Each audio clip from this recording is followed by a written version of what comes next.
21 March 2025ના રોજ કપરાડાનું જે રોહિયાળ જંગલ ગામ છે, જે આંતરરાજ્ય હદ વિસ્તારની નજીકનું ગામ છે, ત્યાંના મૂળગામ ફળિયામાં ત્યાં એક લાશ મળી આવેલ હતી. તાઈબેન કનુભાઈ દોવાડની આ લાશ હતી.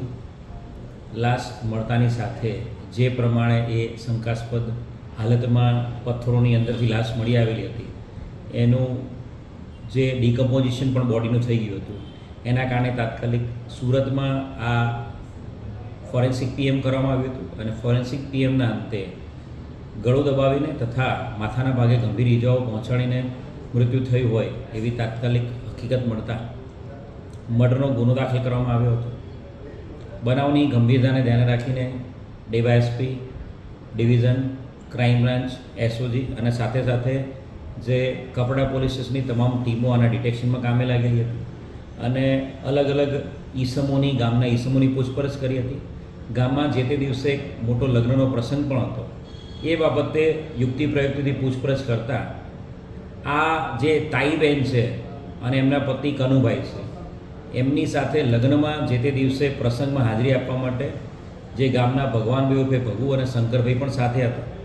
અને ભગવાનભાઈ ઉર્ફે ભગુ અને શંકરભાઈ આ લોકો આ બંને જણા સાથે લગ્નમાં ગયા હતા અને ત્યારબાદ રાતે ઘરે પરત ફર્યા હતા.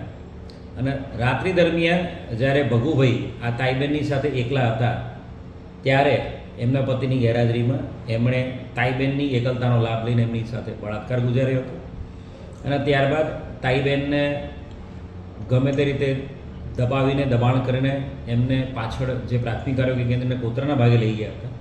અને ત્યાં તાઈબેને વિરોધ કર્યો, બૂમાબૂમ કરી અને લોકોને ખબર પડી જશે ડરના માર્યા એમણે એ તાઈબેનનું ત્યાં પણ ફરી વખત બળાત્કાર કરીને એમનું ગળું દબાવીને તથા ત્યાં કોતરોમાં પડેલા પથ્થરો વડે એમનું માથું ફાડી નાખીને એમની હત્યા કરી દીધી હતી.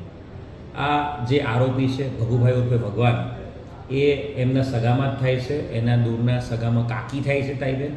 એમનું બળાત્કારને હત્યાનો આ ગુનોનું ડિટેક્શન કપરાડા પોલીસ અને ક્રાઇમ બ્રાન્ચની ટીમે કર્યું છે. જે પકડાયેલા આરોપી છે ભગવાનભાઈ ઉર્ફે ભગુ દોધાળ, એની ઉંમર 29 વર્ષની છે. અને ભગુ ઉર્ફે ભગવાનભાઈ વિરુદ્ધમાં આજથી 14 વર્ષ પહેલાં 2011માં પણ મર્ડરનો ગુનો દાખલ કરવામાં આવેલો હતો.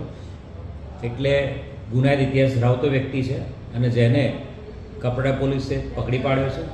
આગળ ફિઝિકલ એવિડન્સીસ, જે નજરે જોનાર સાહિદો છે, છેલ્લે જ્યારે એને જોયા એ સાહિદો, સાથે સાથે જે ફોરેન્સિક જે એવિડન્સીસ છે એ બનાવવાળી જગ્યાએથી અને આરોપીના ઘરેથી કબજે કરવામાં આવે છે. અને સમય મર્યાદામાં ચાર્જશીટ કરીને આ ગુનામાં આરોપીને વધુમાં વધુ સજ્જુ થાય એ પ્રમાણેની મહેનત કપરાડા પોલીસ દ્વારા હાલ કરવામાં આવી રહી છે.